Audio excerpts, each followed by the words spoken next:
மாணவர்கள் தங்கள் தினந்தோறும் பள்ளி வளாகத்தில் சந்திக்கும் பிரச்சனைகளை ஒவ்வொருவராக வரிசைப்படுத்தினர். மாணவர்கள் கூறிய பிரச்சனைகளை விவாதித்து அவற்றில் மிக முக்கியமானதாக மாணவர்கள் கருதும் பிரச்சனையை எப்படி சமாளிப்பது என மாணவர்கள் மீண்டும் விவாதித்தனர்.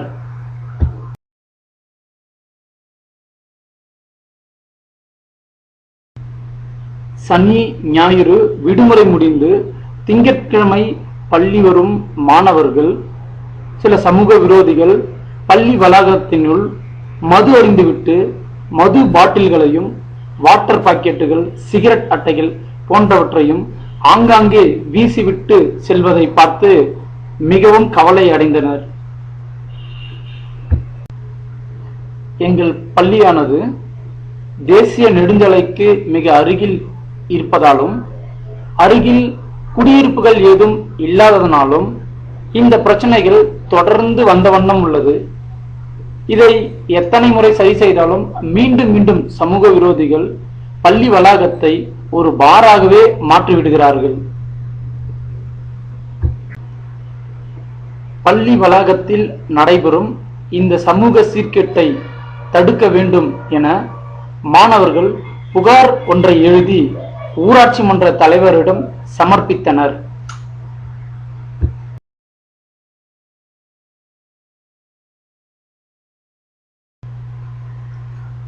ஊராட்சி மன்ற தலைவரிடம் புகார் அளித்த பிறகு மாணவர்கள் தாங்களாகவே முன்வந்து பள்ளி வளாகத்தில் உள்ள காலி மது பாட்டில்கள், சிகரெட் அட்டைகள், வாட்டர் பாக்கெட்டுகள் முதலியவற்றை சேகரித்து பள்ளியை விட்டு மிக தூரத்தில் உள்ள குப்பை கிடங்கில் வீசிவிட்டு வந்தனர்.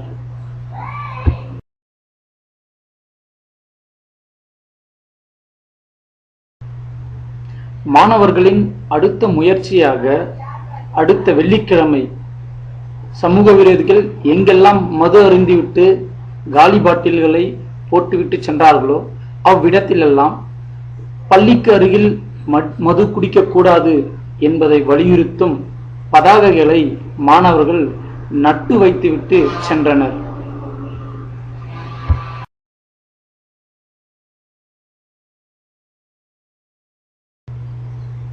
பள்ளி வளாகத்தினுள் மது அருந்தும் இடங்களில் மாணவர்கள் மதுவுக்கு எதிரான பதாகைகளை வைத்துவிட்டு சென்றிருந்தனர்.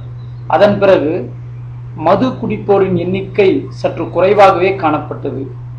ஆனாலும் மாணவர்கள் இப்பிரச்சனையை முற்றிலுமாக ஒழிக்க நினைத்தனர்.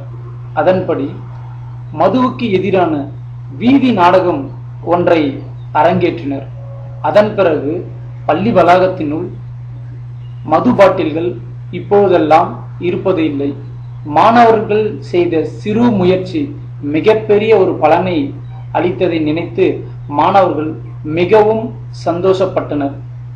தங்களால் முடியும் என்னும் எண்ணத்தை இந்த சிறு செயல் மூலமாக அவர்கள் கற்றுக்கொண்டு இருக்கின்றனர்.